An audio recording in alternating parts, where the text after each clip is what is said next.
வந்தே Valmiki express. So அந்த ட்ரெயினை வந்து தொடங்கி வைக்கிறதுக்கு வந்து இங்கே நம்மளோட யுவகேந்திரா குழந்தைகள் இருக்கா, ட்ரெயினை தொடங்கி வைப்பார்கள்.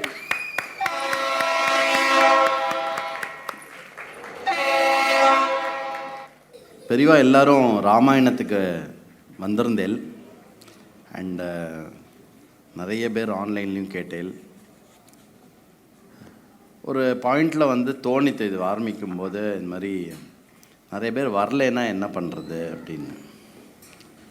அப்போ சூரியபிரியாஜி சொன்னால், அது எப்படி வராமல் இருப்பார், ராமனுக்காக வராமல் இருக்கிறதெல்லாம் வந்து இது இல்லை. அப்போ தான் ஒரு உண்மை புரிஞ்சுது.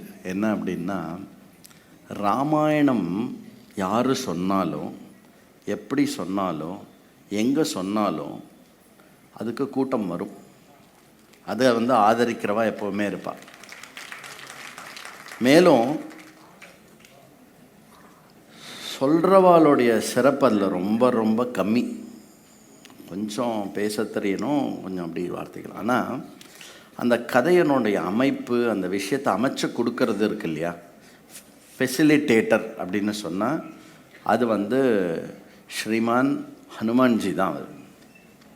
ஸோ இந்த கதையை பண்ணணும், நம்ம எடுக்கணும், ஆரம்பிக்கணும் அப்படின்னு சொல்லி பிரார்த்தனை பண்ணும்போதே இங்கே யமுனேஷ்ஜி அண்ட் டீம் இருக்கா.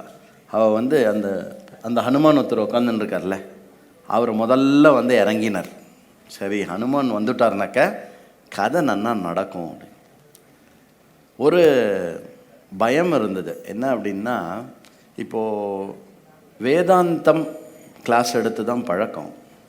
சரி, வேதாந்தம் கிளாஸ் எடுத்து பழகியிருக்கோம், வேதாந்தத்தில் வந்து ஏதாவது தப்பாக கிளாஸ் எடுத்துருவோமா அப்படிங்கிற பயம் வந்து இருக்காது. ஒன்று, ரொம்ப வருஷமாக எடுக்கிறதுனால. ரெண்டாவது விஷயம் என்ன அப்படின்னா, வேதாந்தத்தில் வந்து தப்பு பண்ணுறது ரொம்ப சிரமம். ஏன்னா வகுத்து கொடுத்துருக்கா, இந்த மாதிரி சொல்லணும், இந்த மாதிரி எடுக்கணும், இந்த மாதிரி பண்ணணும். ஆனால் உபன்யாசம் அப்படின்னு வரும்போது அதுக்கு ஒரு தனி பாணி இருக்குது. ஒவ்வொருத்தருக்கும் ஒரு ஒரு பாணி இருக்குது.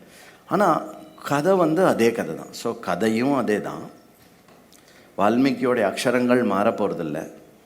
ஆனால் அதை வந்து எந்த கண்ணோட்டத்தில் நாம் பார்க்குறோம், எந்த கண்ணோட்டத்தில் நாம் அதை வந்து இன்னொருத்தர்கிட்ட வந்து எடுத்து சொல்கிறோம் அப்படிங்கிறத வந்து purely it will only depend on how much Rama அனுகிரகம் ஒன் ஹேஸ். அது ராமருடைய அனுகிரகம் இல்லைன்னா அந்த வாயில் அந்த வார்த்தை விழுந்து எழுந்துக்கிறது இம்பாசிபிள். ரெண்டாவது, சொல்கிற விஷயம் வந்து ராமர். அதனால் இதில் நம்ம ஒன்றும் ஸ்பெசிஃபிக்காக இது எப்போ தெரிஞ்சுது அப்படின்னா, கொஞ்ச நாள் கதை ஓடினதுக்கப்புறம் தான் தெரிஞ்சுது. நம்ம ஏதோ சொல்கிறோமே, இது எப்படி இருக்குது, அப்படி இப்படி இருக்குன்னு அப்படின்னு பண்ணும்போது எல்லோரும் ரொம்ப நல்லா இருந்தது அப்படின்னு சொன்னான். அப்புறம் தான் புரிஞ்சுது, வால்மீகி அவருடைய அமைப்பு, அந்த மகரிஷியோடைய ஹிருதயம் இருக்கு இல்லையா, வால்மீகி ஹிருதயம், அந்த வால்மீகியோடைய ஹிருதயம் வந்து சுத்தமாக வெளிப்படுத்தியிருக்கார் இந்த ஆதி காவியமான இதில். அவர் ஏற்கனவே வெளிப்படுத்திட்டார். அந்த ஸ்லோகத்தினுடைய அர்த்தத்தை மட்டும் எடுத்து சொல்கிற மேயர் டேப் ரெக்கார்டர் வேலை பண்ணால் போகிறோம். ஏன்னா ராமனை பற்றி சொல்லணும், அந்த பாவத்தை சொல்லணும், அந்த அர்த்தத்தை சொல்லணும், அந்த பக்தியை கொண்டு வர வேலையெல்லாம் ஆல்ரெடி வால்மீகி பண்ணி முடிச்சுட்டார். நாம் ஒன்லி வந்து அந்த ஸ்லோகத்தை படிச்சுட்டோம், அந்த ஸ்லோகத்தை சத்தமாக சொன்னால் போகிறோம்.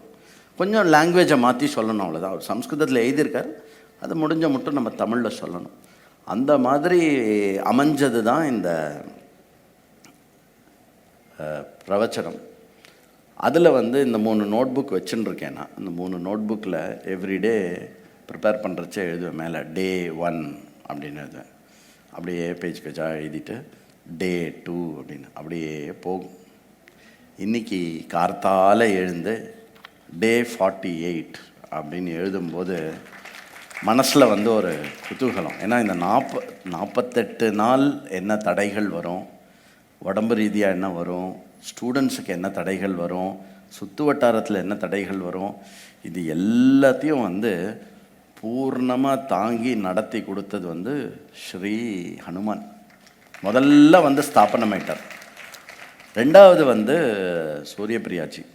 சூரியபிரியாஜி வந்து இஸ் என்ன சொல்கிறது, எல்லா ஆணுக்கு பின்னாலும் ஒரு பெண் இருப்பாள் அப்படின்னு சொன்னாங்க.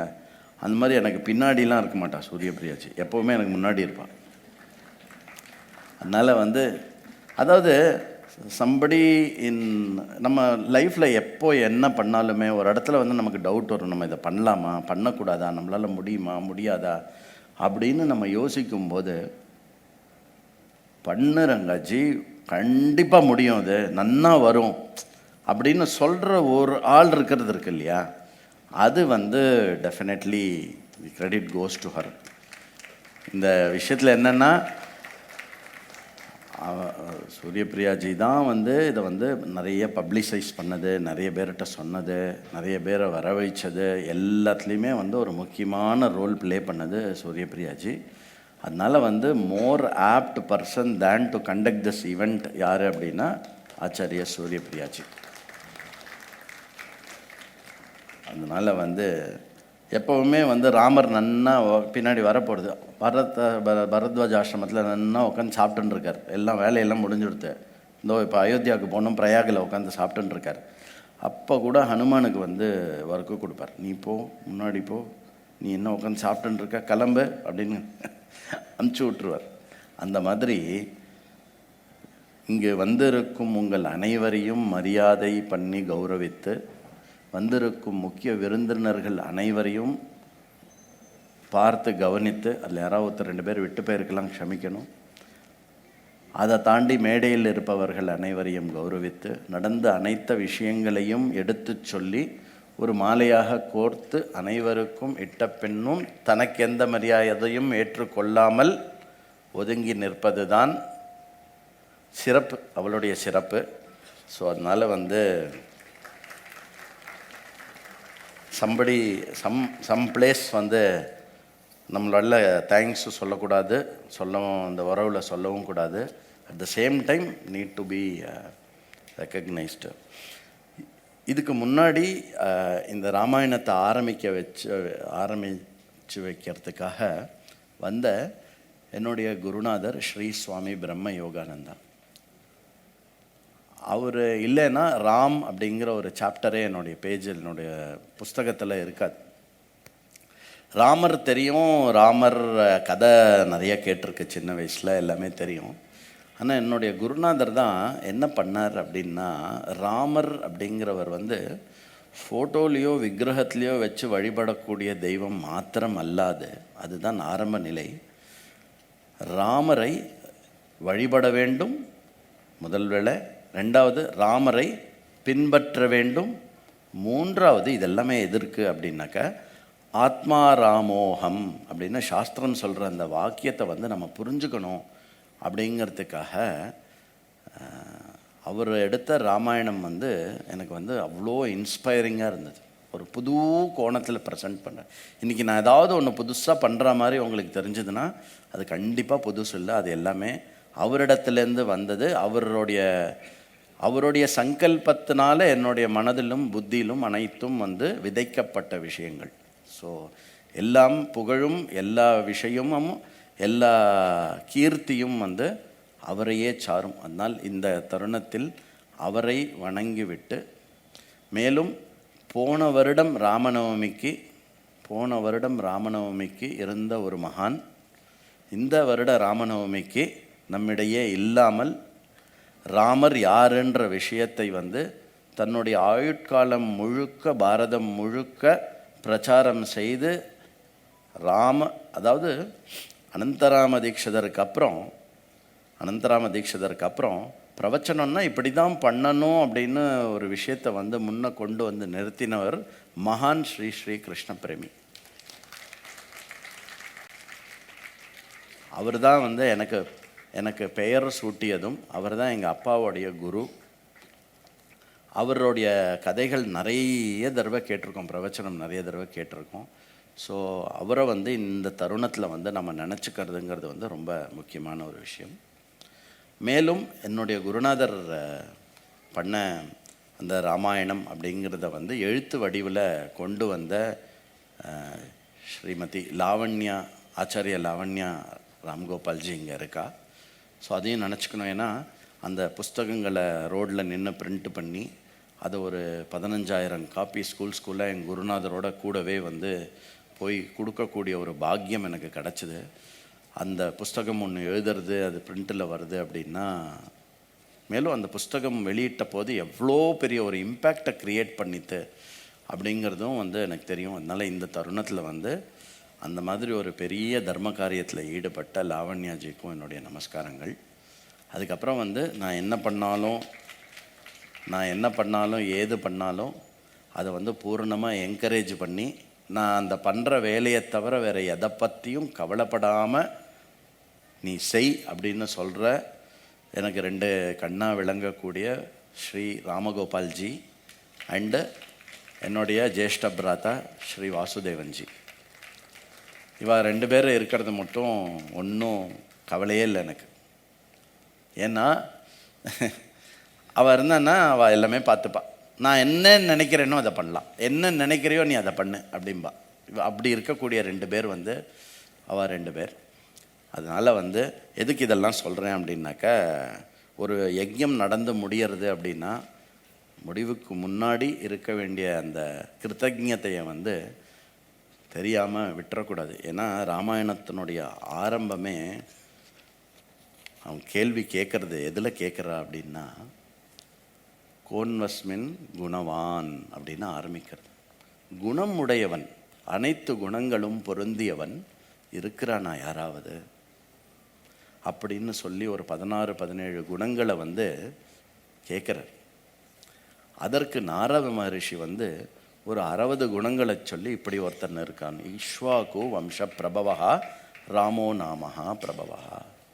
ஸ்ரீராமன் அப்படின்றவர் ஒருத்தர் இருக்கிறாரப்பா அப்படின்னு சொல்லி வால்மீகியோடைய வாக்கியானுசாரத்தில் இது ஆரம்பிக்கிறது. இந்த ஸ்ரீராமருடைய சரித்திரம் இன்னும் பிறக்கலை, சரித்திரம் இன்னும் எழுதப்படலை, சரித்திரம் நிகழ்ந்து விட்டது ஆனால் இன்னும் எழுதப்படவில்லை. அந்த விஷயத்தை வந்து கண்டிப்பாக எழுத வேண்டும் அப்படிங்கிற ஒரு விஷயம். ஏன்னா இந்த தேவர்களுக்கெல்லாம் என்ன ஒரு ஆசைனா, அந்த சமயத்தில் மாத்திரம் வந்து தர்மத்தை வந்து சம்ரக்ஷணம் ஆனால் போகாது, அந்த தர்மத்தை வந்து ஸ்திதியில் வச்சுருக்கணும் அப்படின்னா அதற்கு வந்து மகரிஷிகள் தேவை.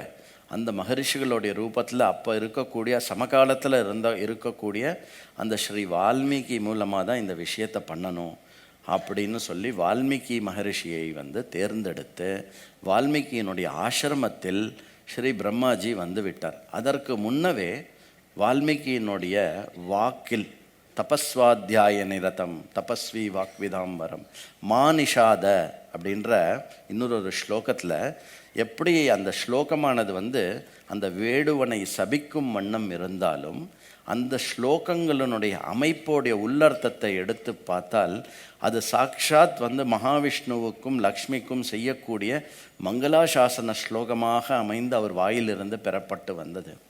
அப்படி அவர் வாயிலிருந்து பெறப்பட்டு வந்தபோது மைண்டில் யோசிச்சுட்டே இருந்தார், எப்படி இப்படிப்பட்ட ஒரு ஸ்லோகம் என் வாயில் வந்தது அப்படின்னு யோசிச்சுட்டே அவருடைய ஆசிரமத்துக்கு வரும் பொழுது அங்கே பார்த்தா பிரம்மாஜி வந்து வாங்கோ அப்படின்னார். என்ன பிரம்மாஜி வந்திருக்கேன்னு சத்காரம் பண்ணதுக்கப்புறம், ஆமாம் என்னை விட்டுட்டு என் ஒய்ஃபும் ஆற்ற விட்டுட்டு வந்துட்டான், என் பையனும் என்னை ஆற்ற விட்டு வந்துட்டான், நான் மட்டும் தனியாக அங்கே என்ன பண்ணுறதுன்னு கிளம்பி வந்துட்டேன் அப்படின்னார். பையன் யார்? நாரதர். அவர் எப்போவுமே வீட்டில் இருக்க மாட்டார், ப்ளஸ் இங்கே கிளம்பி வந்துட்டார் வால்மீகி கிட்ட. இப்போது அந்த ஸ்லோகம் வந்து வால்மீகியோடைய நாக்கில் வந்தது மூலமாக சரஸ்வதியும் கிளம்பி வந்துட்டா. எனக்கு வேறு என்ன வேலை, நானும் கிளம்பி வரேன், எனக்கு சிருஷ்டி பண்ணுற வேலை. இப்போ சிருஷ்டி பண்ண வேண்டியது என்னது அப்படின்னா இந்த ஆதிகாவியமான ராமருடைய சரித்திரத்தை வந்து சிருஷ்டி பண்ணணும் அப்படின்னு கிளம்பி வரார். அப்போது வால்மீகிக்கு ஒரு சின்ன அச்சம் ஏற்படுறது மனசில். என்ன அப்படின்னா, ஸ்ரீராமருடைய சரித்திரத்தை போய் என்ன எழுத சொல்கிறீங்களே அப்படின்றார். அப்போது பிரம்மாஜி வந்து ஒரு அஷூரன்ஸ் கொடுக்குறார், வால்மீகி நீங்கள் பாட்டுக்கு கண்ணை மூடிண்டு எழுதுங்கோ. உண்மையாகவே கண்ணை மூடிண்டு தான் ஒரு தியானத்தில் தான் எழுதணும். உங்களால் தவறாக ஒரு ஸ்லோகமும் எழுத முடியாது. நீங்கள் எதை எப்படி எழுதினாலும் அந்த ஸ்லோகம் ராமனனுடைய புகழை அதிகப்படுத்தும் வண்ணமாகவே அமையும். இது என்னுடைய ஆசீர்வாதம் அப்படின்னு கொடுக்குறார். என்ன ஒரு அஷூரன்ஸ், என்ன ஒரு ஆசீர்வாதம். அந்த மாதிரி கொடுத்து ஆரம்பிக்கிறார். வால்மீகியும் இந்த மகத்தான காவியத்தை அற்புதமாக ராமர் பட்டாபிஷேகம் மட்டும் எழுதி முடிக்கிறார். ராமர் கண்ணா எனக்கு ஒரு வாட்ச் கொடு. ராமர் பட்டாபிஷேகம் மட்டும் எழுதி முடித்த உடனே அதை ஏற்புடைய பாத்திரங்களாக இருக்கக்கூடிய அவருடைய ஆசிரமத்தில் வாழ்ந்து வரும் அவருடைய சிஷ்யர்களான குஷல் அவர்களிடத்தில் இந்த காவியத்தை பூரணமாக சொல்லிக் கொடுக்கிறார். ஏதாவது சொல்லணுமா?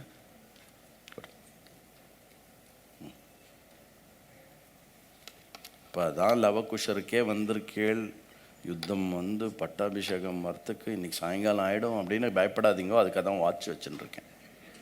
சொன்ன நேரத்துக்கு முடிச்சிருவேன். அதில் இப்போது அவளும் நன்னா படிச்சுட்டா. அவளும் நச்சிகேதன் மாதிரி இருக்கக்கூடிய ஸ்டூடெண்ட்ஸ். ஒரு தடவை சொன்னால் டக்குன்னு பிடிச்சுட்டா. அதில் இன்னுமே அவளுடைய சிறப்பு என்ன அப்படின்னா, வால்மீகி எழுதின எந்தெந்த ஸ்லோகம் எந்தெந்த பாவத்தில் இருக்கோ அந்தந்த பாவத்துக்கு ஏற்ற மாதிரி அந்தந்த காந்தர்வத்தை பிரயோகம் பண்ணக்கூடிய வல்லுநர்களாக இருந்தாலாம். காந்தர்வம் அப்படின்னா என்னென்னா, சோகமான ஒரு ஸ்லோகம் வருது அப்படின்னா அதற்கான ராகமும் இதுவும் மெட்டமைக்கிறது வேறு மாதிரி இருக்கணும். இதே ஜயத்யதிபலோ ராமஹா அப்படின்ற ஸ்லோகம் வந்ததுன்னா அது ஒரு கம்பீர நாட்டையில் இருக்கணுமா. யுத்தத்துக்கு எல்லாரும் பரப்படுறா அப்படின்னா அது நாட்டை, கம்பீர நாட்டை, அந்த மாதிரி ஒரு இதில் இருக்கணுமா. ஸ்ருங்கார ரசம் வரும்போது இந்த ஆனந்த பைரவி, ரீதிகோளை, அந்த மாதிரியான விஷயங்கள், இந்த எல்லா ஞானமும் தெரிந்தவர்களாக குஷலவர்கள் இருந்தார்கள். மேலும் தபஸ்வி கோலத்தில் இருந்தார்கள். மேலும் ஆசிரமத்தில் வளர்ந்த பசங்க. இதுக்கும் மேலே நம்ம எல்லாருக்கும் தெரிஞ்ச ஒரு விஷயம், குஷலவர்களுக்கு தெரியாத விஷயம் என்ன? அவர்களுடைய தந்தையார் யாரு? ஸ்ரீராமர். அந்த ராமரை பற்றி புகழ்ந்து பாடினார்களே வழிந்து, அந்த புகழ்ந்து பாடுகின்ற ராமன் தான் நம்மளுடைய தந்தைன்னு தெரியாமல் இருக்கக்கூடிய ஒரு நிலையில் இந்த ஸ்ரீமத் ராமாயணம், வால்மீகி ராமாயணம் என்பது அரங்கேறப்படுகிறது. ரிஷிமுனிவர்கள் முன்னால் அரங்கேறப்படும் பொழுது அந்த காவியத்தில் இருக்கக்கூடிய ஈர்ப்பு, அந்த காவியத்தில் இருக்கக்கூடிய பக்தி, அந்த காவியத்தில் இருக்கக்கூடிய அந்த ஒரு நிஷ்டை அந்த ரிஷிகளுக்கெல்லாம் அவ்வளோ சந்தோஷத்தை கொடுத்து அந்த விஷயம் அப்படியே பரவ ஆரம்பிச்சுதான். அப்படியே பரவ ஆரம்பித்து அயோத்தியாங்கிற புரிக்குள்ளே உள்ளே வந்த உடனே அற்புதமான இந்த கானம் கேட்கறது. அற்புதமான இந்த கானம் கேட்கும் பொழுது ஸ்ரீராமருடைய காதுகளை எட்டுகிறது. ஸ்ரீராமருடைய காதுகளை எட்டும் பொழுது அப்படி பார்க்கிறார். பின்னால் சத்ருகனன், ராமருக்கு பக்கத்தில் பரதன். அப்படியே மெய் மறந்து கேட்குறாராம் ராமர். இதுதான் சரியான தருணம் என்று பரதன் சொல்லுகிறார். அண்ணா, அவர்கள் வால்மீகியினுடைய சிஷ்யர்கள், அவர்கள் ரிஷிகுமரர்களை போல் தெரிகிறார்கள். அப்படிப்பட்ட ரிஷிகுமரர்கள் அண்ணா, அவர்கள் உம்முடைய குழந்தைகளாக தென்படுகிறார்கள். ஏன் சத்ருகனன் பின்னாடி இருக்கான்னு சொன்னேன்னா, என்று சீதைக்கு பிரசவமானதோ அன்று சத்ருகனன் வால்மீகியின் ஆசிரமத்திற்கு சென்றிருந்தான். அதனால் 2 குழந்தைகள் ட்வின்ஸ் பிறந்தது அப்படிங்கிறது ஏற்கனவே அயோத்திக்கு இருக்கக்கூடிய ஒரு நியூஸ். ஆனால் அவ்வளோ சீக்கிரம் எதுவுமே ராமர்கிட்ட இந்த மாதிரி சில வருஷங்கள் ஆன பிறகு அவர்கள் அந்த ராமாயண கானத்தை அரங்கேற்றும் பொழுது ராமர் அதை பார்த்து நம்மளுடைய அஸ்வமேத சபையில் அவர்களை பாடச் சொல்லும் அப்படின்னார். அப்போ ராமர் என்ன பண்ணாரா, அஸ்வமேத சபையில் அந்த ராமாயண கானமானது நடந்துன்னு இருக்கும் பொழுது முதல்ல இந்த மாதிரி ஒரு பெரிய சேரில் சிம்மாசனத்தில் உட்காந்தாராம். அதுக்கப்புறம் கீழே இறங்கி உட்காந்தாராம். அதுக்கப்புறம் மற்றவ மாதிரி என்ன பண்ணாராம், ராமர் ஓவர்டேக் பண்ணி ஃபஸ்ட்டு ரோக்கு இப்படி உட்காந்து கேட்க ஆரம்பித்தாராம். அப்படிப்பட்ட ஒரு காந்தகமாக இருக்கக்கூடிய அந்த ஸ்ரீராமனுடைய கதையை ஆரம்பித்து பட்டாபிஷேகத்தோடு முடித்து விட்டார். ராமர் அதுக்கு மேலே எங்களுக்கு சொல்லித்தரல இவ்வளோதான் அப்படின்னு சொன்ன உடனே உங்களுக்கு நான் இது தர வேண்டும், என்னது, தட்சிணை தர வேண்டும், பொண்ணு செல்வங்கள்லாம் தர வேண்டும் அப்படின்ன உடனே அவன் என்ன சொல்கிறாளாம், எங்களுக்கு தர வேண்டாம், நீங்கள் வந்து எங்களுடைய குருவுக்கு கொடுத்துருங்கோ, ஆச்சாரியாய பிரியமாக மா வியவச்சேத்சி. குரு சிஷ்யர்களுக்கு லோகத்தில் போய் ஏதாவது கிடச்சிதுன்னா அதை எடுத்துன்னு வந்து குரு கிட்ட கொடுக்கணுமா. இது வந்து தைத்திரிய உபனிஷத்தில் இருக்கக்கூடிய ஒரு வச்சனம் இருக்குது. அந்த மாதிரி அவள் வந்து எல்லாமே நீங்கள் எதுக்கு கொடுத்துருங்க, நீங்கள் யார் அப்படின்னோடனே எங்களுடைய குரு வால்மீகி அப்படின்னு சொல்லி செய்தி பண்ண உடனே வால்மீகி மகரிஷி வந்து இதுதான் சரியான தருணம் அப்படின்னு சீதையை கூட்டின்னு அந்த சபைக்கு வரார். அந்த சீதையை கூட்டின்னு அந்த சபைக்கு வந்த உடனே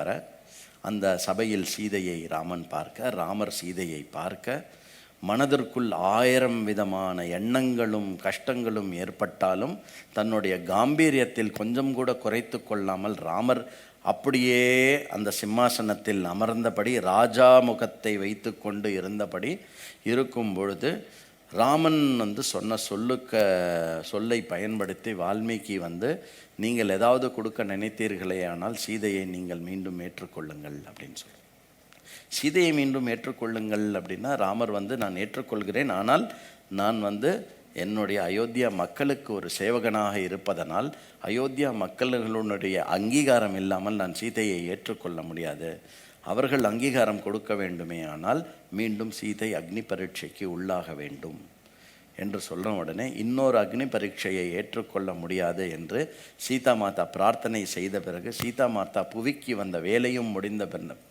முடிந்ததனால் பூ பிளந்து ரத்தன சிம்ஹாசனம் வந்து சதிகள் எல்லாம் சூழ்ந்திருக்க அந்த ரத்தன சிம்ஹாசனத்தில் சீதை வந்து எங்கிருந்து வந்தாலோ அங்கேயே பூமிக்குள் சென்றாள். ராமன் மிக துயரம் அடைந்தார், ரொம்ப மனசு கஷ்டப்பட்டார். அந்த மாதிரி அவளுடைய ரோலை முடிச்சுட்டு பல காலங்கள் அதற்கு பிறகு ராமர் வந்து ஆட்சி பண்ணிட்டு அவருமே வந்து காலத்தினுடைய கட்டாயம் மற்ற விஷயங்கள்னால அவருமே வந்து சரையு நதி தீரமாக மீண்டும் ராமர் லக்ஷ்மணர் பரதன் சத்ருக்னன் எல்லாருமே வந்து திருப்பி வந்து சொர்க்காரோகணமாகி திருப்பி வைகுண்டபதியாக சங்கு சக்கர கதாஹஸ்தே துவாரகா நிலையாச்சுதா கோவிந்தம் புண்டரீகாட்சம் ரக்ஷமாம் சரணாகதம் என்று மீண்டும் வைகுண்டத்துக்கு சென்றார். சரி, இதில் ராமாயணம் எங்கே வந்தது? அந்த குழந்தைகள் பாடினா இல்லையா, எங்கேருந்து அப்படின்னா புத்திரபாகியம் இல்லாமல் மனதில் மிக மிக அனைத்து விதமான உலகத்தினுடைய செல்வங்களும் கீர்த்திகளும் இருந்தும் தனக்கொரு மகன் இல்லாமல் மனதில் கிளேசத்துடன் இருந்த ஸ்ரீ தசரதனிடத்திலிருந்து இந்த கதையானது ஆரம்பிக்கிறது.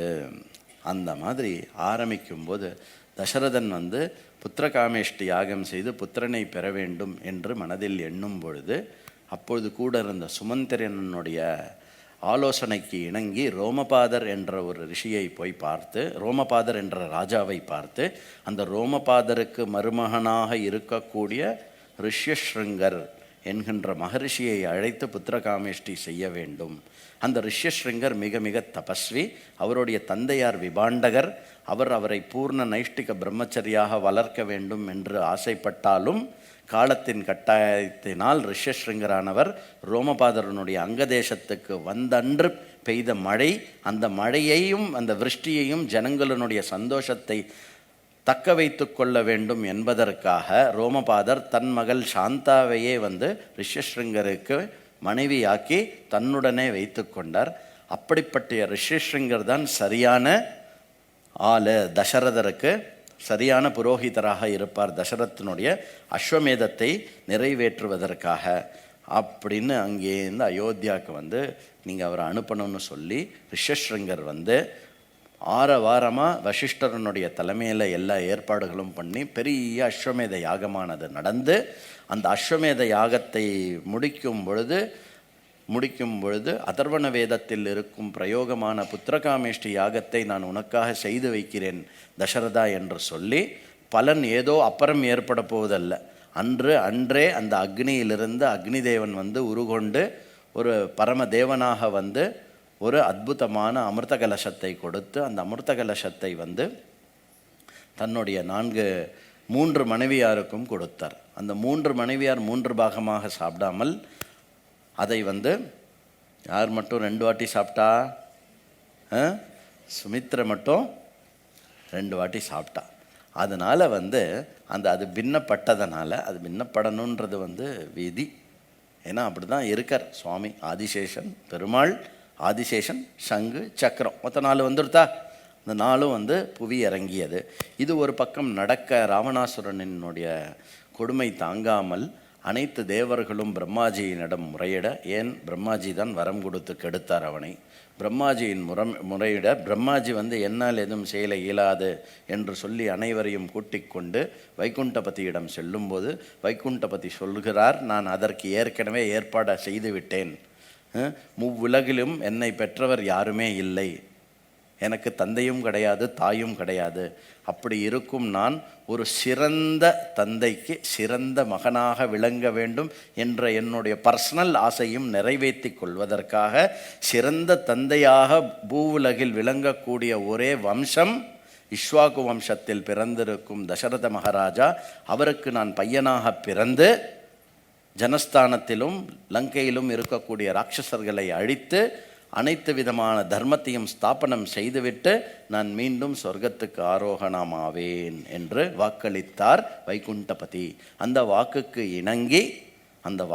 இணங்கி புனர்பூச நட்சத்திரத்தில் 12 மாதம் பூரண கர்ப்பம், பொதுவாக நம்ம 9 மாதம் தானே, 12 மாதம் பூரண கர்ப்பத்தினுடன் ராமரை தொடர்ந்து பரதனை தொடர்ந்து லக்ஷ்மண சத்ருக்னா இல்லை சத்ருக்னா லக்ஷ்மணா ட்வின்ஸ் 4 பேர் வந்து பிறந்தார்கள். 4 பேர்கள் பிறந்து நல்ல படிப்பு, நல்ல அறிவு, அதிலும் வந்து வசிஷ்டரிடத்தில் தனுர்வித்தை கற்றவர்கள். வசிஷ்டர் வந்து தனுர்வித்தையில் மிக மிகச் சிறந்து விளங்கக்கூடிய ஒரு மகரிஷி.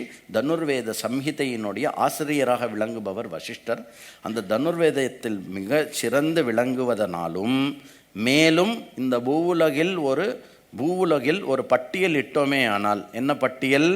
எல்லா விதமான நற்குணங்களையும் ஒரு புத்தகமாக இட்டோமே ஆனால், அந்த எல்லா நற்குணங்களுக்கும் ஒரு முகமானது சேர்க்க வேண்டுமே ஆனால் அது ஸ்ரீராமனுடைய முகமாக இருப்பதனால் நற்குணங்களும் கூடிய வீர பராக்கிரமமும் தைரியமும் சௌரியமும் கூடிய அப்படிப்பட்ட ஒரு மனிதனை தேடிக்கொண்டிருந்தார் ரிஷி விஸ்வாமித்ரர். ஏன் என்றால் அவர் தான் ஒரு சத்திரியனாக இருந்தாலும் தான் பிராமண தர்மத்தை எடுத்துக்கொண்டதனால் அவர் எந்த விதமான ராட்சச சம்ஹாரத்திலும் ஈடுபடவில்லை. அப்பொழுது ராட்சசர்களுடைய தொல்லைகளிலிருந்து மீண்டு அவர் அவருடைய எண்ணத்திற்கு இணங்கி அந்த யஜ்ஞத்தை சம்பன்னம் செய்வதற்கு அவருக்கு ஒரு உத்தமமான க்ஷத்ரிய புத்திரன் தேவைப்பட்டான். ஏன் அப்படின்னா அவர் கற்றிருந்த அனைத்து அஸ்திர சஸ்திரங்களையும் அந்த சத்திரியனிடத்தில் கொடுத்தால்தான் அந்த ராட்சசர்களை மடிக்க முடியும். அதனால் அப்படி ஒரு பர்சனை தேடின்னு இருக்கும்போது ஸ்ரீராமர் தான் அதற்கு சரியான பர்சனை தெரிந்து கொண்டு வந்தார் விஸ்வாமித்ரர் அயோத்தியைக்கு வந்தபடி அவர் வந்து ராமனை கேட்டவுடன் கீழே விழுந்தான், மூர்ச்சையானான். ராமன் அதற்கு தகுதி இல்லை என்று முன்று பிதற்றினான். மீன்று அவர் தகுதி உடையவர் என்று தெரிந்தாலும் அப்பொழுது உண்மையை சொல்கிறான் தசரதன், என்னால் ராமனை பிரிய முடியாது என்று, அதனால் என்னால் ராமனை கொடுக்க முடியாது என்று சொன்னான். அப்பொழுது நன்காக இரு, உற்றார் உறவினரோடு வாழ்ந்து நீ உன் ஃபேமிலி உன் ஃபேமிலி உங்களுக்குள்ளேயே இருங்கோ, நன்னா இருங்கோ அப்படின்னு சொல்லி விஸ்வாமித்திரர் அங்கேருந்து பிறப்பட அப்பொழுது வசிஷ்டர் அவரை தடுத்து தசரதனுக்கு புத்தி சொல்லி ராமனை அவருடன் அனுப்பு, இது ராமனுக்கும் நல்லது லோகத்துக்கும் நல்லது என்று சொல்லி விஸ்வாமித்திரனுடன் ராமன் செல்லும் போதே பின்னே லக்ஷ்மணனும் சென்றான். அந்த மாதிரி போகும்போது சரையு தட்டத்தில் பலா அதிபலா என்ற வித்தையை விஸ்வாமித்திரர் முதல் அவர்களுக்கு கற்றுக் கொடுத்தார். அதற்கு மேலே அதெல்லாம் ரொம்ப பிடிச்ச இடம்ல நம்ம கேட்டதில், அதுக்கு மேலே ராமனும் லக்ஷ்மணனும் முதல் நாள் நல்லா தூங்கி கார்த்தால எழுந்துக்கும் போது கல்லில் மண்ணில் தூங்குறாள்ல, தூக்கம் வராமல் இருக்கணும்ல, அப்படி இல்லை நன்னா தூங்கினாலாம். கௌசல்யா சுப்ரஜா ராம பூர்வா சந்தியா பிரவர்த்ததே திஷ்ட நரஷாத்தூலா கர்த்தவ்யம் தெய்வமான்மிகம். இந்த ஒரு ஸ்லோகத்துடன் விஸ்வாமித்திரர் வந்து ராமரையும் லக்ஷ்மணரையும் எழுப்புறார். எழுப்பி செல்லுகின்ற அனைத்து பாதைகளிலும் இருக்கக்கூடிய அனைத்து விதமான முக்கியமான இடங்களினுடைய விற்த்தாந்தங்களை சொல்லிக்கொண்டு அது சம்பந்தம் அந்த ஸ்தல புராணம் அந்த விஷயத்தை வந்து சொல்லிகிட்டே போகிறாராம். விஸ்வாமித்திரரே சொல்லி போர் அடிக்கலையாம். என்ன பண்ணுறாராம் அப்படின்னா, அவர் என்ன பண்ணுறாராம், ஃபுல்லாக வந்து ராமர் கேட்க சொல்லி அப்படியே நேராக அவள் வந்து அவளுடைய சித்தாசிரமத்துக்கு வரா. அந்த சித்தாசிரமத்துக்கு வருவதற்கு முன்னால் ஒரு அழகான வனம் தென்படுகிறது. ஆனால் அது பயங்கரமாக தெரிகிறதே ஏன் என்று கேட்டபோது அங்கு தாட்டகை இருப்பதை பற்றியும் தாட்டகையினுடைய மொத்த விற்த்தாந்தத்தையும் சொன்ன பிறகு ராமர் வந்து அம்பெடுக்கிறார். ஆனால் யோசிக்கிறார், போடட்டுமா வேண்டாமா அப்படின்னு. ஏன் சொல்லுவா இல்லையா, நம்ம முதல் போனியே இப்படி இருக்கே அப்படின்னு. உலகத்திலும் அவனை விட சிறந்த சூர வீரன் இல்லை. அவன் அடிக்க வேண்டிய முதல் ஆள் ஒரு பெண்மணி அப்படின்னு ஒன்று தயங்குறார் ராமர். அதுக்கப்புறம் விஸ்வாமித்திரர் சொல்கிறார், டெரரிசம்னு வந்துட்டாக்க ரிலிஜன் கிடையாது, ஜெண்டர் கிடையாது, எதுவுமே கிடையாது, அடி அப்படிங்கிறார். புரியுறதா? மேலும் பூர்வ காலத்தில் தேவேந்திரனும் மகாவிஷ்ணுவும் வந்து பெண்மணி ராட்சசியாக இருந்து தொல்லை கொடுத்தவர்களை அழித்த விற்த்தாந்தங்களை சொன்னவுடன் ராமர் வந்து தாட்டகையை வதைக்கிறார். தாட்டகாவை வதம் பண்ண உடனே உட்காத்தி வச்சு ராமர் சரியான பர்சன் சொல்லிட்டு 100 விதமான திவ்ய அஸ்திரங்களை மொத்தமாக ராமருடைய தலையில் இறக்குறார். கொஞ்ச நேரம் முன்னாடி கிருஷ்ணன் சார் சொல்லிட்டு இருந்தார், கீழே இருக்கிறச்ச ஒரு விஷயம் கொடுக்கறது இம்பார்ட்டண்ட் இல்லை, வாங்கிக்கிற அந்த பாத்திரம் தாங்க முடியணும். அதை ஷுட் பி ஏபிள் டு அதை தாங்க முடியணும். இந்த ஹோல் சிருஷ்டிலேயே அந்த விஸ்வாமித்திரர்கிட்ட இருந்த 100 திவ்யாஸ்திரத்தை அதர்மத்துக்கு பயன்படுத்தாமல் கர்விச்சுக்காமல் போட்டு காட்டாமல் வேறு எந்த தப்பும் பண்ணாமல் ஆக்கிரமணத்துக்கு யூஸ் பண்ணாமல் தர்மத்துக்கு மாத்திரமே ஸ்ட்ரிக்டாக யூஸ் பண்ணக்கூடிய ஒரு தன்மை வாய்ந்த ஒரு பாத்திரமாக ராமன் அமைந்ததனால் அனைத்து அஸ்திரங்களும் ராமனுக்கு கொடுக்கப்பட்டது. அப்படி அங்கிருந்து சித்தாசிரமத்துக்கு வந்து 6 நாள் தூங்காமல் 6 இரவுகள் தூங்காமல் காவல் காத்த போது அங்கே இருந்து வந்தான் சுபாகு. மாரீச்சனும் சுபாகுவும் வந்தார். அதில் மாரீச்சனை வந்து அவர் வதைக்கவில்லை, மாரீச்சனை விட்டு விட்டார். மேலும் சுபாகுவை அங்கே கொன்றார். கொன்று முடித்துட்டு அங்கேருந்து கிளம்பி திருப்பி சித்தாசிரமத்தில் விஸ்வாமித்திரருடைய யஜ்ஞம் சம்பன்னமானதுனால ரொம்ப சந்தோஷமாக, வாப்பா நான் அவனை வந்து மித்திலாவுக்கு கூட்டின்னு போகிறேன், அங்கே ஒரு சிவதனுஷ் இருக்குது, அதை பாரு. ஏன்னா அதுதான் விஸ்வாமித்திரருடைய ஒரு ஃபைனல் அஜெண்டா அவருக்கு. அதுக்கப்புறம் விஸ்வாமித்திரருக்கு ஒரு அஜெண்டாவும் இல்லை. வா நான் அவனை கூட்டின்னு போகிறேன் அப்படின்னு சொல்லி ஜனகரை தரிசனம் பண்ண வச்சு, மித்திலாவை தரிசனம் பண்ண வச்சு, சிவதனுஷையும் தரிசனம் பண்ண வச்சார். போகிற வழியில் வந்து ஒரு ஆசிரமம் இருந்தது. அந்த ஆசிரமம் வந்து கீர்த்தி இல்லாமல் இருந்தது. அங்கு தான் அகல்யா வந்து இருந்தால். அந்த அகலை இருந்த இடத்தில் ராமன் சென்றவுடன் அகலை உத்தாரணமானாள். அந்த உத்தாரணமான அகலை வந்து ராமனை நமஸ்கரித்து மேலும் மீண்டும் அகல்யையும் கௌதம மகரிஷியும் ஒன்றாக சேர்ந்து ஆனந்தமாக வாழ வைத்தார். அந்த மாதிரி ராமர் நீங்கள் எங்கே போனாலும் பார்த்தீங்கன்னா அங்கே ராமர்னால ஒரு மாபெரும் பயனானது விளைவிக்கப்படும். அப்படி ராமர் வந்து அகல்யாவையும் கௌதம மகரிஷியும் சேர்த்து வைத்து மிதிலைக்கு வந்த பிறகு மிதிலையினுடைய முக்கிய புரோகிதராக இருந்த சதானந்தர் படு ஆனந்தம் அடைந்தார். ஏன் அப்படின்னா சதானந்தர் வந்து கௌதமருக்கும் அகல்யாவுக்கும் பிறந்த பையன். தான் தாய் உத்தரிக்கப்பட்டால் என்ற சந்தோஷத்தில் அவர் வந்து விஸ்வாமித்திரனுடைய பெருமையை ராமனிடத்திலும் தசரனிடத்திலும் எடுத்து சொல்லி மொத்த விஸ்வாமித்திரனுடைய விற்த்தாந்தத்தை சொன்னார். எப்படி கௌஷிக மன்னனாக இருந்து வசிஷ்டரிடம் சண்டையிட்டு மேலும் தர்ம சத்திர பலத்தை விட பிரம்ம பலம்தான் ஜாஸ்தி என்று தான் பிரம்மரிஷி ஆக வேண்டும் என்ற தபஸ் கொண்டு பிரம்மரிஷி ஆகிறதுக்கு முன்னால் அவர் வந்து ராஜரிஷி என்று சொல்லப்பட்டார். இது எனக்கு போராதுன்னு மேலும் தவம் செய்து மேனகையினிடம் தோற்று போய் காமத்தை மீண்டும் ஜெயித்து பின்பு தேவேந்திரன் வந்து யாச்சகம் வாங்கி கொள்ளும்போது கோபத்தை ஜெயித்தார். கடைசியில் ஹரிச்சந்திரனிடத்தில் தன்னுடைய அகங்காரத்தையும் ஜெயித்து ஹரிச்சந்திரனுடைய விஷயத்தில் வசிஷ்டரிடம் தோற்று போய் வசிஷ்டரிடத்தில் போய் நான் தோற்றுவிட்டேன் ஐயா என்று மடியும் போது அப்பொழுது வசிஷ்டர் சொல்கிறார், நீ இப்பொழுது ஜெயித்து விட்டாய், நீ இப்போது உன்னை நீ ஜெயித்ததனால் இன்று முதல் நீ வந்து பிரம்மரிஷி எனப்படுவாய். இப்படிப்பட்ட விஸ்வாமித்திரருடைய ஒரு விஷயம். இந்த ராமருடைய இந்த சிஷ்யனாக அணுக்க சிஷ்யனாக விஸ்வாமித்திரனுடைய போகக்கூடிய இந்த ஒரு விஷயத்தில் சமுத்திர மந்தனத்தினுடைய கதை, கங்கா அவதரணத்தினுடைய கதை, அதனுள் இருக்கக்கூடிய ஸ்கந்தனுடைய அவதாரம், இந்த மாதிரி பலவிதமான நல்ல கதைகளை ராமன் கேட்டான். இதிலிருந்து நமக்கு என்ன தெரியறது அப்படின்னாக்க, நமக்கு எவ்வளோ பராக்கிரமங்களும் பெருமைகளும் இருந்தால் குருவுடன் இருக்கும் பொழுது, கற்றுக்கொள்ள வேண்டிய இடத்தில் இருக்கும் பொழுது நாம் பணிவுடன் இருந்தால் நமக்கு மட்டுமல்ல உலகத்துக்கே பயனாகும். இது பாலகாண்டத்தினுடைய விஷயம். அந்த சிவதனுஷை பார்த்தபடி ராமருக்கு அதை பார்த்த உடனே வந்து எடுக்கணும்னு தோன்றது. விஸ்வாமித்திரர் இடத்துல பர்மிஷன் கேட்டுண்டு அந்த சிவதனுஷை எடுத்து நான் தொடுத்தார். அந்த தொடுத்து அந்த சிவதனுஷை வழியும் போது தமால் அப்படின்னு உடஞ்சி போச்சு.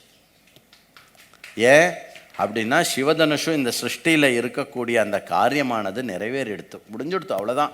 சிவதனுஷுக்கு இனிமேல் வேலை இல்லை. சிவதனுஷுக்கு என்ன வேலை? Why was Shiva Dhanush waiting in Mithila? It was waiting for only one reason, so that Rama Sita கல்யாணம். சீதா கல்யாண வைபோகமே. உடனே தசரதனுக்கு செய்தி போச்சு. அயோத்தியிலிருந்து ஒரு பெரிய படையே வந்தது. வரும்போது பிரதர்ஸ்லாமும் கூட வந்தால் பார்த்தா 4, அங்கே 4, 4+4 to 4 மேட்ச் பண்ணி உடனே எல்லாருக்கும் கல்யாணம் பண்ணி வச்சா. உடனே பரதன் வந்து ஸ்ருதகீர்த்தியை கூட்டிண்டு அவள் கௌசல தேசத்துக்கு போயிட்டான். ஏன்னா அவள் மாமா ஏற்கனவே வந்து வெயிட் பண்ணிட்டு இருக்கார், அதனால் போயிட்டார். திருப்பி இவா வந்து வந்தா. சரி அயோத்தியக்கு வந்துடலாம் அப்படின்னு பார்த்தா நடுவில் வந்து நெல்லங்கே அப்படின்னு யார்? பரசுராமர் வந்து தடுக்க, ராமருடைய வினயமும் வீரமும் சேர்ந்திருக்கக்கூடிய விஷயம் விஸ்வாமித்திரனுடைய கோபத்தை ஜெயித்தது. அந்த ஒரு தருணத்தில் மாத்திரம் பரசுராமருடைய கோபத்தை ஜெயித்தது. அந்த ஒரு தருணத்தில் மாத்திரம் பரசுராமருடைய கோபத்தை ஜெயிக்கவில்லை. பரசுராமர் வந்து கரம் கூப்பியபடி சொன்னார், ராமா உன்னை கண்ட இந்த நாள் நான் என்னுடைய கோபத்தையே ஜெயித்து விட்டேன். இனி எனக்கு பெரும்பாலுமா எந்த வேலையும் இல்லை. இந்த லோகத்தில் இதுவரை ஒரு ராமன் இருந்தான், இனி இந்த லோகம் மற்றொரு ராமனை காணும் என்று சொல்லி அந்த விஸ்வாமித்திரர் அந்த பரசுராமர் கிளம்பி போய் தாசரதி ராமர் வந்து இனி ஆரோகணமாகிறார் சிருஷ்டிக்குள்ள. அப்படியே ஃபுல்லாக வரார். வந்த உடனே தசரதனுக்கு வந்து ராஜ்யாபிஷேகம் பண்ணி வச்சிடணும்னு ஆசை. ராஜ்யாபிஷேகத்துக்கான ஏற்பாடு எல்லாமே நடக்கிறது. ராஜ்யாபிஷேக ஏற்பாடு நடந்து மறுநாள் காலம்புற என்ன ராஜ்யாபிஷேகத்துக்கு வரணும், ஆனால் ராமனை கூப்பிட்டமிச்சு உனக்கு ராஜ்யாபிஷேகம் கிடையாது.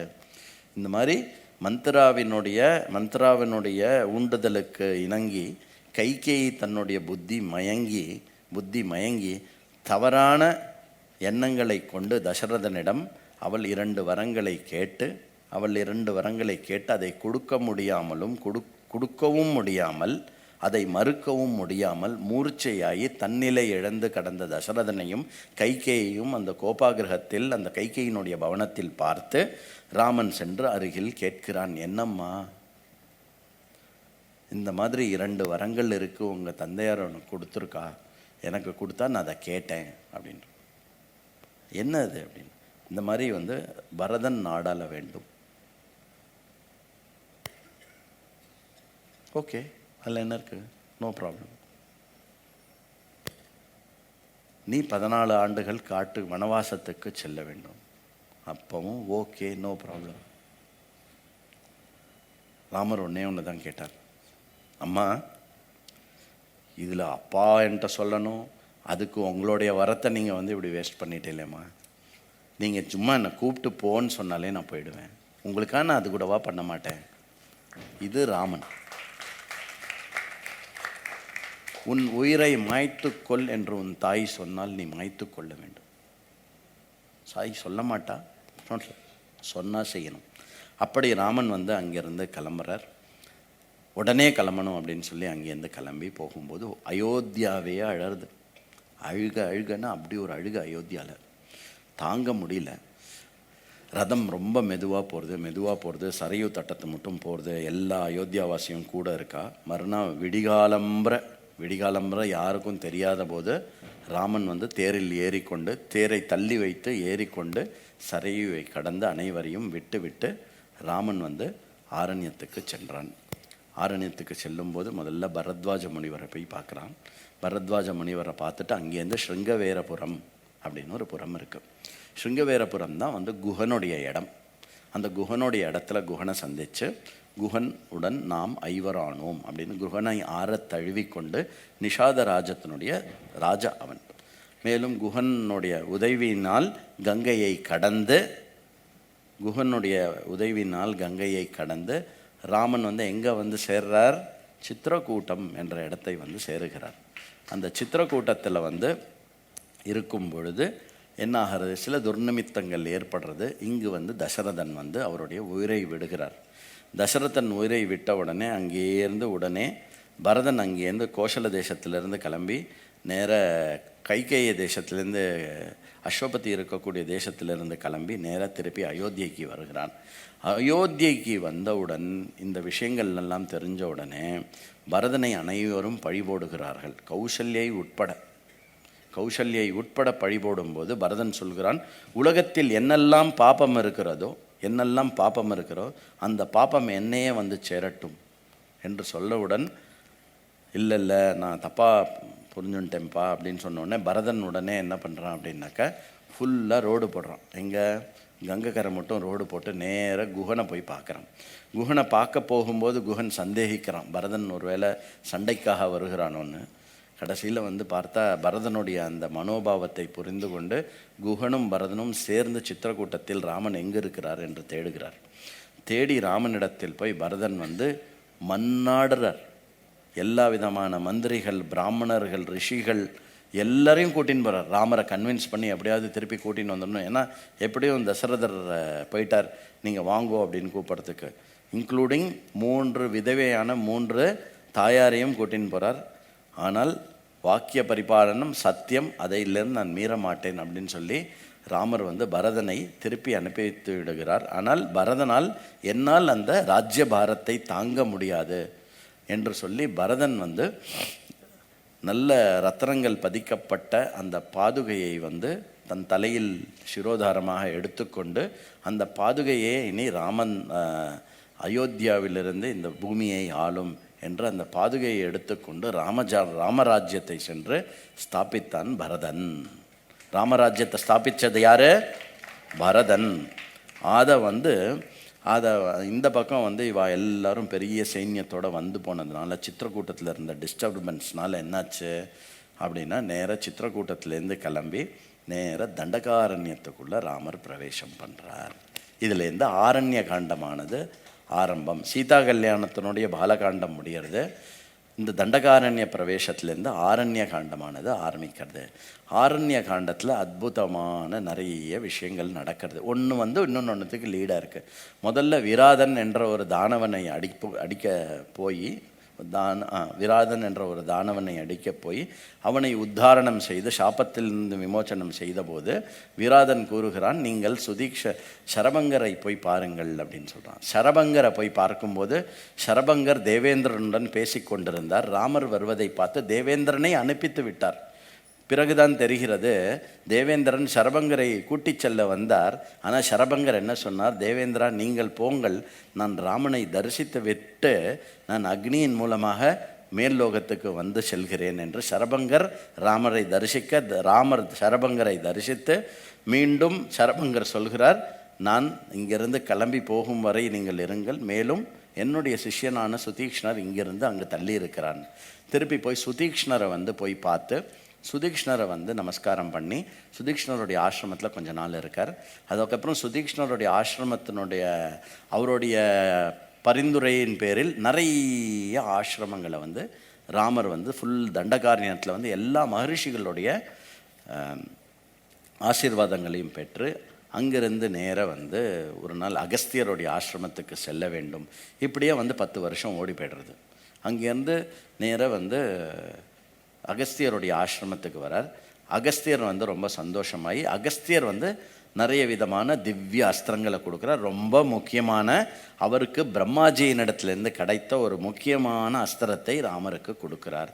இதை வைத்துக்கொள்றாமா பின்னால் உதவும் அப்படின்னு சொல்லி அங்கேருந்து அகஸ்தியருடைய ஆசிரமத்திலேருந்து கிளம்பி போகிறார். இந்த அகஸ்தியருடைய ஆசிரமத்தை பற்றி சொல்லும்போது ராமர் வந்து இந்த வாதாபி வல்கன் அந்த 2 ராட்சசர்கள் எப்படி வந்து தட்சிண பாரதத்தில் வந்து தர்மமே நடக்க விடாமல் பண்ணிட்டு இருந்தால் அதை எப்படி வந்து அவள் 2 பெரிய ராட்சசர்களை கொன்று அகஸ்தியர் மீண்டும் தட்சிணத்தில் வந்து தர்மத்தை ஸ்தாபித்தார். அப்புறம் அப்படிப்பட்ட ஒரு தாக்ஷம் இருக்கிறதுனால தான் இந்த இடத்துக்கே வந்து தட்சிணம் அப்படின்ற பேரே வந்தது அப்படிங்கிற விற்த்தாந்தத்தெல்லாம் வந்து சீதைக்கு சொல்லிண்டே போகிறார். அதன் மூலமாக அதற்கு மேலாக அங்கிருந்து இதிலேருந்து கிளம்பி அகஸ்தியரனுடைய பரிந்துரையின் பேரால் அவர்கள் பஞ்சவட்டியில் ஆசிரமம் அமைக்கிறார்கள். அங்குதான் வருகிறாள் கதையின் திருப்பம். கதையில் என்ன திருப்பமாகிறதுங்க? சூர்பனகை வருகிறாள். சூர்பனகை காமமோகிதமாக ராமன் அதை நிராகரிக்க, லக்ஷ்மணனும் நிராகரிக்க, ஸ்திரீயாக இருப்பதனால் வதம் செய்யாமல் மூக்கையும் காதையும் அறுத்துவிட்டு அனுப்ப, சூர்பனகை சென்று கரதூஷணன் அவர்களை வந்து தூண்டிவிட, கரதூஷர்கள் அனைவரும் 14 ராட்சசர்களை முதலை அனுப்ப, அவர்கள் வதம் செய்யப்பட, பின்பு 14,000 ராட்சசர்களும் புறப்பட்டு ராமனை அடிக்கச் செல்ல, ராமர் சீதையையும் லக்ஷ்மணனையும் ஒரு குகைக்குள் அனுப்பித்து விட்டு ஒத்த ஆளாக தனியாக 14,000 கோரமான ராட்சசர்கள், அதற்கப்புறம் திரிஷரன், தூஷணன், கரன் அனைவரையும் அடித்து மாய்த்தார். எல்லாமே 1.5 முகூர்த்தத்தில். அப்படிப்பட்ட ஒரு ஒரு மகாவீரம் பொருந்திய கோர யுத்தம் புரியக்கூடிய ஒரு பரமசக்திசாலியாக ராமன் முதல் முறையாக அங்கே திகழ்ந்தான். அந்த யுத்தம் முடிந்த பிறகு அந்த யுத்தத்திலிருந்து ஓடிச் சென்ற அகம்பனன் சென்று ராவணனை சொல்ல, ராவணன் வந்து மாரீச்சனை சென்று பார்க்க, மாரீச்சன் புத்தி சொல்ல, அதை ஒரு தடவை கேட்டுட்டு சரி என்று திரும்பி போக, ராவணன் மசியவில்லை என்றவுடன் சூர்பனகை சென்று ராவணனை அசிங்கப்படுத்தி பேசி அவனுடைய வீரத்தை தாழ்த்தி, மேலும் சீதை மூலமாக இருக்கக்கூடிய அவன் காம உணர்வுகளை தூண்டி சீதையை அடைந்தால்தான் வாழ்க்கை, இல்லை என்றால் அது ஒரு வாழ்க்கையே இல்லை என்று ராவணனை தூண்டிவிட, மீண்டும் ராவணன் மாரீச்சனிடத்தில் சென்று மாயமானாக நீ ஆக வேண்டும் என்ற ரொம்ப ஒரு சதி திட்டத்தை வளர்த்து மாயமானாக பஞ்சவட்டியினுடைய ஆசிரமத்துக்கு மாரீச்சன் மாயமானாக வர, அந்த மானை பார்த்தவுடன் சீதை எனக்கு அந்த மான் வேண்டும் என்று சொல்ல, லக்ஷ்மணன் வந்து அண்ணா அது மாயமானாக இருக்கிறது, எனக்கு தெரிந்தவரை அது பார்ப்பதற்கு வந்து மாரீச்சனை போல் இருக்கிறது என்று சொன்னாலும் ராமன் வந்து அவருடைய தர்மத்தை எடுத்து கூறுகிறாள். அது மானாக இருந்தால் சீதையினுடைய ஆசைக்கு நான் அதை பிடித்து தர வேண்டும். அது மாரீச்சனாக இருந்தால் அந்த ராட்சசனை நான் வதம் செய்ய வேண்டும், அது என்னுடைய கர்த்தவியம். இந்த 2 அது மானாக இருந்தாலும் சரி மாரீச்சனாக இருந்தாலும் சரி நான் அதன் பில் செல்ல வேண்டியது தான் என்னுடைய கர்த்தவியம் என்ற கர்த்தவியத்தில் எப்பொழுதுமே தெளிவுடையவனாகவும் நிர்ணயம் உடையவனாகவும் ராமன் அங்கு திகழ்ந்து அந்த மாரீச்ச மான் பின்னால் சென்றான். அந்த மாரீச்ச மானானது வதைக்கப்படும் போது, அம்பு படும் பொழுது, ஹா லக்ஷ்மணா, ஹா சீதே என்று ஆபத்தில் இருக்கும் ராமனுடைய குரலை எழுப்பி அது செத்துவிட்டது. இதை கேட்டவுடனே ராமனும் கவலைப்படுகிறார். இதை கேட்ட சீதை மிக மிக பயந்து போகிறாள். பயந்து போய் லக்ஷ்மணனை செல் என்று சொல்கிறார். லக்ஷ்மணன் மறுக்க, சீதை கடோரமான வச்சனங்களை பேச, அதை பொறுக்க முடியாமல் லக்ஷ்மணன் அங்கிருந்து ராமனை தேடி செல்ல, இந்த சமயம் இந்த ஒரு சதி திட்டம் தீட்டிய ராவணன் வந்து இந்த தருணத்துக்காக காத்திருந்து சீதையை தூக்கி செல்ல, இதற்கு முன்னால் அவர்கள் சந்தித்த ஜட்டாயு ரக்ஷணம் தருகிறேன் என்ற ஜட்டாயு வந்து ராவணனிடத்தில் புத்திமதி சொல்ல ராவணன் அதை கேட்காமல் ராவணனுடன் ஜட்டாயு யுத்தம் புரிய ஜட்டாயு அங்கேயே வந்து தன்னுடைய பக்ஷங்களை தன்னுடைய ரெக்கைகளை இழந்து கீழே விழுந்து சாகும் நிலைக்கு செல்ல ராமனும் லக்ஷ்மணனும் வந்து கோதாவரியினிடத்திலும் செடிகளிடத்திலும் புதரிலும் ஆசிரமங்களிலும் கற்கள் இடத்திலும் எல்லா இடத்திலும் சீதையை தேடி தேடி தேடி செல்லும்போது சீதை அணியக்கூடிய அந்த தாமரை மாலைகளினுடைய இதழ்களை பார்த்து அதன் பாதையில் செல்ல அந்த ராவணனுடைய கால் தடங்களையும் பார்த்து அதன் நோக்கி பின் செல்ல அங்கு ஜட்டாயு சாக கடப்பதை பார்த்து ஜட்டாயுவிடம் கேட்கிறார், ராட்சச ராஜாவான ராவணேஸ்வரன் சீதையை ஹரித்து சென்றிருக்கிறான் என்று தெரிந்து கொண்டு அந்த ஜட்டாயுவுக்கு அந்திம சம்ஸ்காரத்தை செய்து அந்த ஜட்டாயுவுக்கும் நற்கதிகை கொடுத்துவிட்டு ராமன் வந்து செல்ல அந்த ஜட்டாயு வந்து நீ இங்கிருந்து செல் ஆண்டு சொல்லும்போது அங்கு வந்து கிரௌஞ்ச வனம் என்ற ஒரு வனத்துக்குள் போகும்போது கபந்தன் என்ற ஒரு மாபெரும் அசுரன் வந்து தன்னுடைய பிடியினால் ராமனையும் லக்ஷ்மணனையும் பிடிக்க அப்போது ராமனும் லக்ஷ்மணனும் தன்னுடைய கட்கத்தை எடுத்து ஒரே வீசி கபந்தனுக்கு மோட்சத்தை கொடுப்பதர் கபந்தனை அவனுடைய சாபத்திலிருந்து விடுவித்த போது கபந்தன் சொல்கிறான், கச்சராம சுக்ரீவனை போய் பாரு, அங்கே சுக்ரீவன் இருக்கிறான் செல் அப்படின்னு கபந்தன் வந்து சுக்ரீவனை பற்றி சொன்ன உடனே நேராக வந்து இவ சுக்ரீவனை தேடி போகும்போது ரிஷ்யமுக பர்வத்தத்தை கிட்ட வந்து அஸ்திரங்களும் சஸ்திரங்களையும் அனைத்தையும் எடுத்துக்கொண்டு ராமனும் லக்ஷ்மணனும் சீதையை தேடிக்கொண்டு சோகமாக அந்த ரிஷ்யமுக பர்வத்தினிடத்தில் வருகிறார். அந்த ரிஷ்யமுக பர்வத்தத்தின் இடத்தில் வருகின்ற போது கிஷ்கிந்தா காண்டமானது தொடங்குகிறது. அந்த கிஷ்கிந்தா காண்டத்தில் தூரக்கிருந்து சுக்ரீவன் வந்து வாலியினுடைய ஆட்களோ என்று பயந்து பயந்து பயந்து ஒளிந்தார். மேலும் ஹனுமானுடைய பரிந்துரைகளுக்கு இணங்கி ஹனுமான் வந்து சுக்ரீவனுடைய தூதுவனாக ராமனிடத்தில் போய் பேசுகிறார்.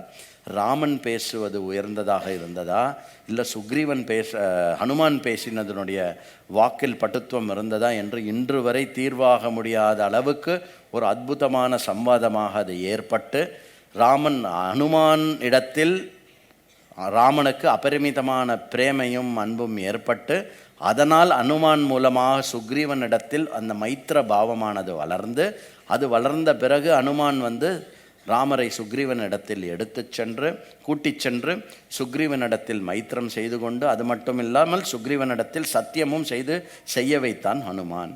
இதன் மூலமாக சுக்ரீவன் தன்னுடைய துயரை ராமனிடத்தில் சொல்ல அந்த துயரை நான் தீர்த்து விடுகிறேன் என்று ராமன் சத்தியசங்கல்பம் செய்ய வாலியும் சுக்ரீவனையும் சண்டையிடச் சொல்லி அந்த சண்டையில் தன்னுடைய ஒரே பாணத்தினால் மூவுலகத்திலும் பரமசக்திசாலியாக இருக்கும் ராவணனை தன்னோட அக்கிளில் வைத்துக்கொண்டு 3 சமுத்திரங்களை சுற்றி வரக்கூடிய அந்த வாலி என்ற பராக்கிரமசாலியை ராமன் தன்னுடைய ஒரே பாணத்தில் அடித்து வீழ்த்தினான்.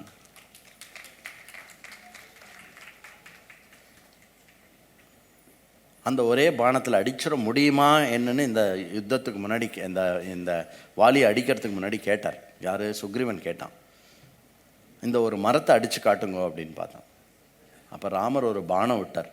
7 மரத்தை தாண்டி அதுக்கப்புறம் இருக்கக்கூடிய அந்த சிலையை உடைச்சுண்டு பாத்தாள லோகத்தை போய் தொட்டுட்டு அந்த பானம் திருப்பி ராமருடைய அம்பரா துணியில் வந்து உட்காந்துது. இது பார்த்த உடனே சுக்ரீவன் வந்து கீழே ராமருடைய காலில் சரணாகதி. அப்படி வாலியை வதைத்து சுக்ரீவனுக்கு ராஜ்யாபிஷேகம் செய்து வைத்து சரத்காலம் வருஷகாலம் முடிவதற்காக 4 மாதங்கள் காத்திருந்து சுக்ரீவன் சுகபோகங்களை அனுபவித்த பிறகு அதற்கும் நேரம் கொடுத்து விட்டு பாருங்க ராமருடைய கருணையை பாருங்க. சீதையை தேடுற அவசரத்துலேயும் சுக்ரீவனுடைய சுகபோகத்திலையும் அவருக்கு இன்ட்ரெஸ்ட் இருக்குது.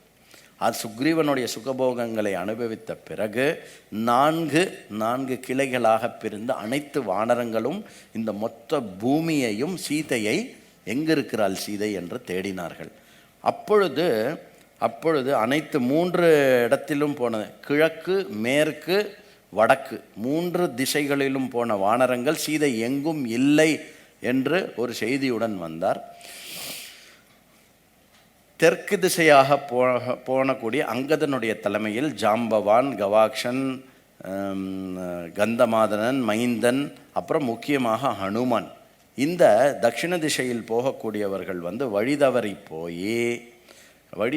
போய் ஹேமா என்ற ஒரு யக்ஷினியோடைய குகைக்குள் போய் மாட்டிக்கொண்டு அந்த ஹனுமானுடைய வாக்சாத்துரியத்தினாலும் விஷயத்தினாலும் அவர்களுக்கு அங்கு அன்னம் கிடைத்து மேலும் அந்த குகையிலிருந்து வெளியேற தெரியாமல் அவர்கள் வந்து நேராக ஒரு சமுத்திர தட்டத்தில் வந்து கொடுத்து விட்ட கால அவகாசம் முடிந்ததனால் எல்லோரும் தன் உயிரை மாய்த்து கொள்ளலாம் என்று பேசிக்கொண்டு இருக்கும் பொழுது ஒரு வானரம் சொல்லுகிறது, நாம் இப்படி அனாவசியமாக நம் உயிரை விடுகிறோமே, குறைந்தபட்சம் ராமகாரியத்தில் அந்த ஜட்டாயு தன் உயிரை கொடுத்ததைப் போல் நாமும் ஏன் செத்திருக்கக்கூடாது என்று கேட்கும்போது ஜட்டாயு என்ற பெயர் காதில் வெகு நாட்கள் பிறகு காதில் விழுந்தவுடனே மேலே இருக்கும் ஒரு மாபெரும் ஒரு ராட்சச பக்ஷியானது அப்படி பார்த்து, என்ன சொன்னீர்கள், ஜட்டாயுவா என்று கேட்கும் பொழுது அது யார் என்றால் ஜட்டாயுனுடைய அண்ணாவாகிய சம்பாத்தி. இவர்களுடைய துயரத்தை அறிந்த சம்பாத்தி வந்து தன்னுடைய துயரத்தை முதலில் இறக்கி வைத்தார். என்ன, தன்னுடைய தம்பி ஜட்டாயு ராவணனால் கொல்லப்பட்டதை அறிந்து அந்த ராவணன் சீதையை எடுத்துக்கொண்டு லங்கையின் பக்கம் சென்ற விவரத்தை வந்து இவர்களிடத்தில் கொடுக்கிறார். இப்பொழுது யார் சென்று லங்கையில் போய் சீதை இருக்கிறாளா இல்லையா, உயிருடன் இருக்கிறாளா, எப்படி இருக்கிறாள் என்று யார் செய்வது என்று சொல்லும்போது யாராலும் அதை செய்ய முடியவில்லை. ஒருவர் 10 யோஜனை, ஒருவர் 20 யோஜனை, 30 யோஜனை. அப்பொழுது ஜாம்பவான் வந்து ஹனுமானுடைய சக்தியை ஞாபகப்படுத்துகிறார். ஹனுமானுடைய தன் வலினா என்ன, வலினா பெயின் இல்லை, தன்னுடைய வலிமையை பூரணமாக ஹனுமானுடைய சரித்திரத்தை சொல்லி ஹனுமானுடைய அந்த வலிமையை ஞாபகப்படுத்தி பூர்ண சக்திமானாக ஹனுமான் திகழ்ந்ததுடன் கிஷ்கிந்தா காண்டமானது நிறைவேறுகிறது. அந்த கிஷ்கிந்தா காண்டமானது நிறைவேறும் அந்த கட்டத்தில் ஹனுமான் மகேந்திர பர்வத்தின் மீது ஏறுகிறான். அவன் மேலே ஏற ஏற ஏற அவனுடைய சரீரமானது பெரிதாகி கொண்டே போகிறது. அந்த மகேந்திர பர்வத்தம் தக தக தக தக தக தக தக தக என்றாடி ஜெய் ஸ்ரீராம் என்று மகேந்திர பர்வத்தினுடைய தலையில் ஒரு காலை வைத்து நேராக போனான். 2 விஷயங்கள் ஹனுமானுடைய விஷயத்தினோட இந்த உலகத்தில் யாருமே ஒப்பிட முடியாது. என்னது அப்படின்னா, ஒன்று வந்து வேகம், இன்னொன்று வந்து ஜவம். வேகம் என்றால் ஹனுமான் போகக்கூடிய வேகம். 2வது வந்து ஜவம் என்றால் ஆக்சலரேஷன் அப்படின்னு சொல்லுவோம் இல்லையா, அந்த வேகம் எவ்வளவு வேகம் இருக்கிறது என்றது. இந்த 2த்திலுமே ஹனுமானுக்கு வந்து நிகர் ஹனுமானே என்றபடி ஹனுமான் சென்றான். அப்படி செல்லும்போது மைனாக பர்வத்தம் ஏற்படுத்திய தடையை மீறி, புத்திசாலித்தனமாக மைனாக பர்வத்தினுடைய தடையை மீறி, அதற்கப்புறம் என்ன ஒரு யார் வந்தா நடுவில் திருப்பி அடுத்ததா தடையா, குழந்தைலாம் எங்கே போயிட்டா, சுரசா வந்தா. சுரசாவுடைய வாயை பெருசாக்கி தான் டபக்குன்னு சின்னதாகி அவள் வாய்க்குள்ளே பூந்து வந்து திருப்பியும் புத்திசாலித்தனத்தை காமிச்சு சுரசாவை தாண்டி நேரம் முன்னா போக அடுத்தது யார் வந்தா, ராட்சசி சிம்ஹிகா சாயாகிராகி. Very good. சாயாகிராகி வந்த உடனே அந்த சாயாகிராகியோடைய மர்மஸ்தானத்தில் ஒரே அடி அடைச்சி தன்னுடைய பராக்கிரமத்தை காட்டி வேற இது பண்ணுறதுக்கு எதுவுமே இல்லாமல் நேராக போய் லங்காவோடைய சர்வேலன்ஸை முடிச்சுட்டு முடிச்சுக்கணுங்க. அந்த கேமராவுடைய ரெட் லைட்டு பிளிங்க் ஆகிட்டே இருக்கு, என்னன்னு பார்க்க. லங்காவுடைய சர்வேலன்ஸை முடிச்சுட்டு நேராக போய் லங்கா தேவியை ஓங்கி ஒரு அடி, லங்கா தேவியை அடித்து பிரதோஷ காலத்தில் இடது காலை வைத்து லங்கைக்குள் புகுந்து லங்கையில் அசுபத்தை ஏற்படுத்தும் வண்ணம் ஹனுமான் உள்ளே சென்றான். தேடினான், எல்லா பக்கமும் தேடினான். கடைசியில் அசோகவனம் கண்ணில் கண்படுறதுக்கு முன்னால் தான் தன்னுடைய ஆத்ம நம்பிக்கையை இழந்த நிலையில் தன் வழியால் எதுவும் நடக்காது என்று கையை தலை மீது கூப்பியை இப்படி எங்கே வையுங்கள், இப்படி கையை தலைமை நமோஸ்து ராமாய சலக்ஷ்மணாய தேவ்யை சதஸ்யை ஜனகாத்மஜாயை நமோஸ்து ருத்ராந்திரயமிலேபியா நமோஸ்து சந்திரார் கமருத்கணேபியா என்று பிரார்த்தனை செய்தவுடன் ஹனுமான் கண்முன்னாலே இருந்த அசோகவனம் அவனுக்கு தென்பட்டது. அந்த அசோகவனத்தில் சென்று அசோகவனத்தில் சீதைதானோ என்ற சந்தேகம் ஏற்பட்டு, உன்னுடைய பராக்கிரமம், உன்னுடைய வீரம், உன்னுடைய சௌரியம், உன்னுடைய தைரியம், உன்னுடைய ஆஸ்தி அந்தஸ்து ஐஸ்வர்யம், உன்னுடைய வைபவம், இது எல்லாமே ராவணன் முன்னால் ஒரு புல்லுக்கு சமானம். திருணம் மந்தரத கிருத்வா என்று சொல்லி ஆனால் ராவணன் அப்பொழுது 2 மாதம் கெடு கொடுக்கிறான் சீதைக்கு. ஒன்று, என்னுடன் நீ காமத்தை போகிப்பாயாக அல்லது செத்து மடிவாயாக என்று சொல்லிவிட்டு ராவணன் அங்கேருந்து செல்ல, சீதை இதற்கு மேல் நான் காத்திருக்க முடியாது என்ற ஒரு இக்கட்டான நிலையில் போய் தன்னைத்தானே தன்னுடைய கூந்தலாலே தூக்கிடும் அந்த தருணத்தில் ராமகானமானது கேட்கிறது. ஜெய் ஸ்ரீராம், ஜெய் ஸ்ரீராம், ஜெய் ஸ்ரீராம். அப்படி அந்த ராமகானம் கேட்டவுடன் சீதை சற்று தயங்குகிறாள். நல்ல நிமித்தங்கள் ஏற்பட்டு ஹனுமன் முன்னே தைரியம் சொல்லுகிறான்.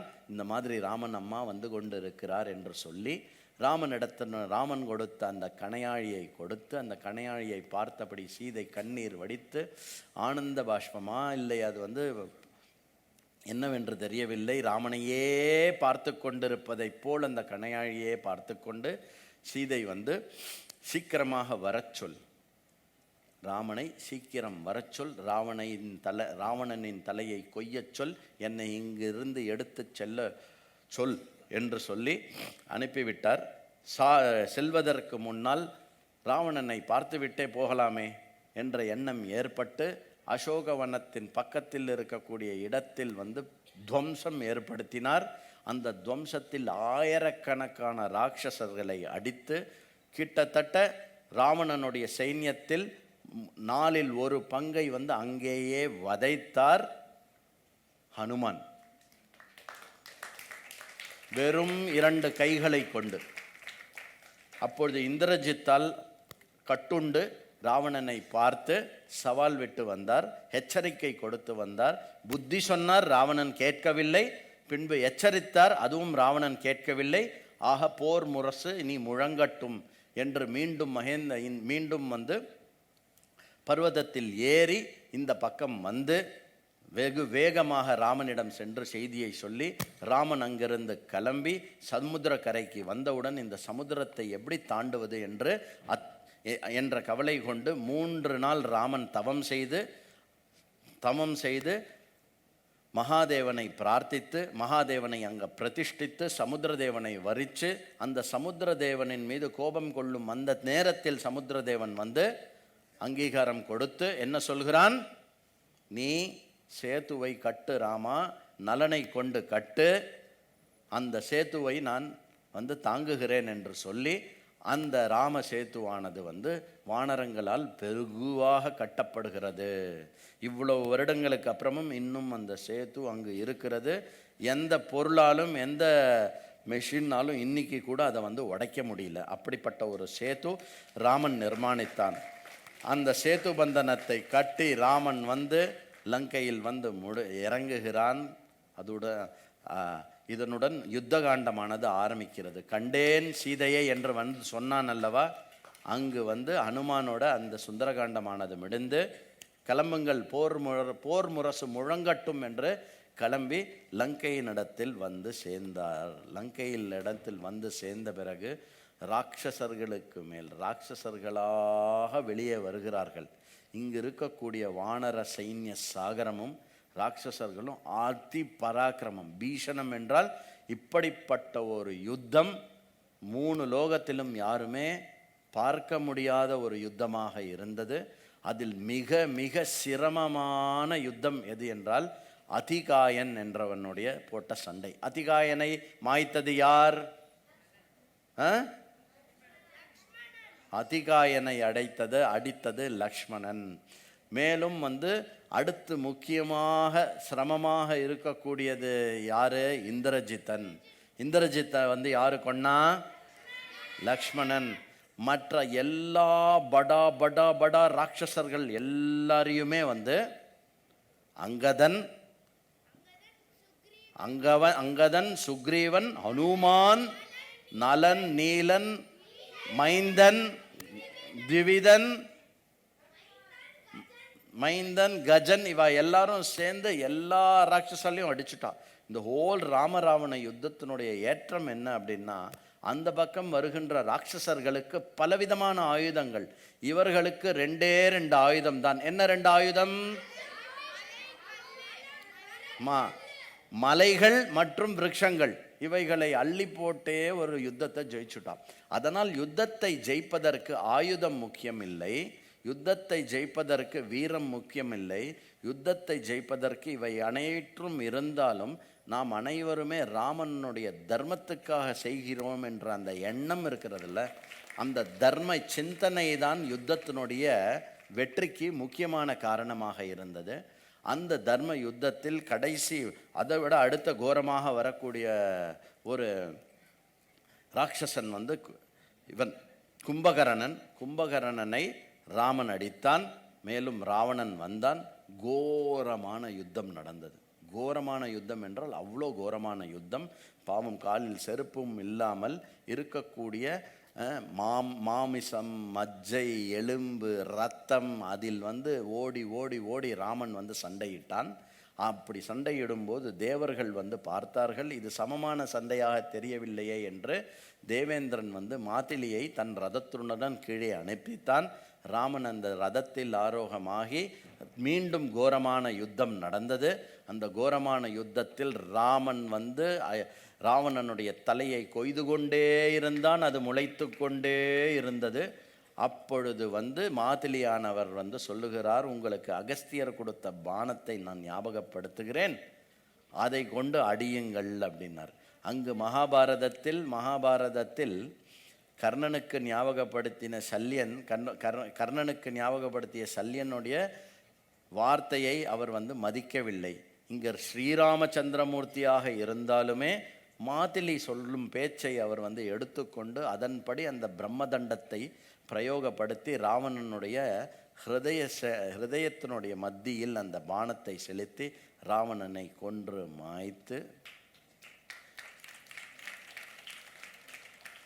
மாய்த்த உடனே ராமன் சொல்லுகின்ற வார்த்தை என்ன? விபீஷணா, நீ எப்படி எனக்கு ஒரு சகோதரனோ அதே போல் ராவணனையும் நான் சகோதரனாக நினைக்கிறேன், முறையாக அவனுக்கு அந்தேஷ்டி செய்யவும் என்று ராவணனுக்கு அந்தேஷ்டி செய்துவித்து விபீஷணனுக்கு ராஜ்ய பட்டாபிஷேகத்தை ராஜ்யத்தில் அபிஷேகம் செய்துவிட்டு உடனே நான் பரதனை பார்க்க வேண்டும், என் மனதெல்லாம் பரதனிடத்தில் இருக்கிறது என்று சொல்ல விபீஷணன் புஷ்பக விமானத்தை கொடுக்க அந்த புஷ்பக விமானத்துடன் நேரே வந்து ராமன் வந்து பிரயாகராஜில் மீண்டும் பரத்வாஜ் ஆசிரமத்துக்கு வர, பரத்வாஜ் ஆசிரமத்திலிருந்து முன்பு செய்தி சொல்ல ஹனுமானை அனுப்ப, ஹனுமான் சொன்ன செய்தியை கேட்டு பரதன் வந்து ஆனந்தத்தில் மூர்ச்சையாகி அனைத்து விதமான ஏற்பாடுகளையும் நந்தி கிராமத்தில் செய்ய, புஷ்பக விமானம் நந்தி கிராமத்தில் வந்து இறங்க, ஆனந்தமாக பரதன் வந்து ராமனை வந்து ஊர்வலமாக நந்தி கிராமத்திலிருந்து அயோத்தியை, எந்த ரதமும் எந்த குதிரைகளும் ராமனை பிரிய முடியாமல் பிரிந்ததோ அதே சாரதி சுமந்திரன், அதே ரதம், அதே குதிரைகள் ராமனை மீண்டும் அயோத்தியினுள் கூட்டிக்கொண்டு வந்தது. அப்படி கூட்டிக்கொண்டு வந்தவுடன் அனைத்து வானரங்களும் பசி, தூக்கம், தாகம் இதெல்லாம் எதுவும் இல்லாமல் பலவிதமான காரியங்கள் செய்து ராமருடைய பட்டாபிஷேகத்தை வந்து நடத்தி, ராமருடைய பட்டாபிஷேகத்தை வந்து அமோகமாக நடத்துவதற்காக மீண்டும் அயோத்தியிலிருந்து அனைத்து விதமான வானரங்களும் வந்து 4 பக்கம் இருக்கும் சமுத்திரங்களையும் வந்து இதில் எடுத்துக்கொண்டு வந்து கலசத்தில் எடுத்துக்கொண்டு வந்து சுஷேனன் அந்த கலசத்தை வந்து சுஷேனன் என்கின்ற ஒரு வானரம் அவர் அந்த கலசத்தை சுத்திகரம் செய்து 30 முக்கோடி தேவர்களும் இருக்க, சுக்ரீவனும் விபீஷனும் சாமரம் வீச, சுக்ரீவன் சத்ருக்னன் ஆனவன் வந்து கொடை வெடிக்க, பக்கத்தில் லக்ஷ்மணானவன் அனுஜனாக இருக்க, கீழே வந்து ஹனுமான் வந்து வினயத்துடன் இருக்க, ராமர் வந்து தன்னுடைய அங்குலத்தில் சீதையை வைத்து கொண்டு